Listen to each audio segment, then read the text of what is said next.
என்னன்னா முன்ன பின்ன எழுத்துட்டு இருக்கேன். நன்ன கண்ணை மூடி குத்துங்க.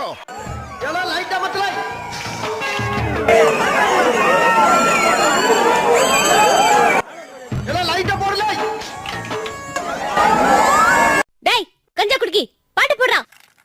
ஏண்டா காசை கரியாக்குறீங்க? அந்த திலகவதியை கூட்டு வந்துட கூடாதா? திலகவதியில அந்த காலம் ரிட்டாதான் இந்த காலம். சரி இங்க வா, நீ அடி.